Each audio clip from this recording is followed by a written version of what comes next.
আমরা এই সরকারের মতো দায়িত্ব প্রশাসন দায়িত্ব পালন করবে, আমরা তাদেরকে সহযোগিতা করবো। কিন্তু আমরা কোনো রকম দলীয়করণ করবো না, রাজনীতিকরণ করবো না, দলীয়করণে উঠতে যাবো। কারণ তারা পুরো দেশটাকে দলীয়করণ করে ফেলেছিল।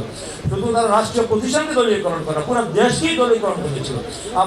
আমরা সেই প্রশাসন তার প্রশাসনের গতিতে চলবে, আমরা আমাদের সংগঠন গতিতে চলবে, আর পরস্পর আমরা একে অপরের সহযোগী হবো। আমরা উন্নয়নমূলক কাজে সবাইকে আমরা সহযোগিতা করবো এবং সম্মিলিতভাবে আমরা দেশটাকে এগিয়ে নিয়ে যাবো। কারণ আমার দেশটা সবার নাকি 5ই অগাস্টে কি করতে পারে জনগণ সেটা আমরা দেখেছি। তাই আমাদেরকে সেইভাবেই আমাদের চিন্তা করে আমাদের প্রশাসনে আমাদের অনেক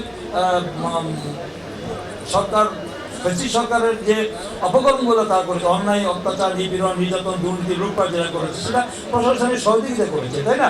এক সরকারের শুধু তারা রাজনৈতিকভাবে তো করেনি। তো সেই জন্য তাদেরকে আমি মনে করি তাদের দিকে শিক্ষা নিয়ে আমরা যেরকম আমরা শুদ্ধি অভিযান চালাচ্ছি, যারা প্রশাসন তারাও দেশ থেকে উদ্বুদ্ধ হয়ে অতীতের যে প্রশাসন কর্মকর্তারা যা করেছে সেটা থেকে যেন বিরত থেকে আমরা যেন একটি সুন্দর সমাজ বিনির্মাণ করতে পারি এবং সমাজের জবাবদিহিমূলক একটি সরকারকে দায়বদ্ধ এবং জবাবদিহিতামূলক একটি সরকার আমরা যেন জনগণকে উপহার দিতে পারি এবং জনগণের কল্যাণী মঙ্গলের কাজ করতে পারি। সন্ত্রাস, নৈরাজ্য, অরাজকতা, চাঁদাবাজ, মাদক এবং বিভিন্ন সমাজে অসুবিধা রয়েছে, এগুলোর বিরুদ্ধে আমাদের জিরো টলারেন্স। আমরা বলছি আমাদের দলের যদি কেউ হয় তার ডাবল অ্যাকশন।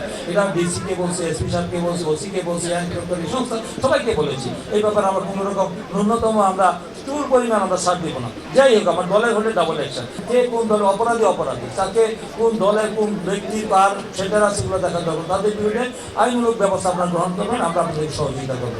আমরা আমাদের দিক থেকে সব ধরনের কপারেশন পাবো। এটা আমার কথায় না, কাজে প্রমাণ হবে।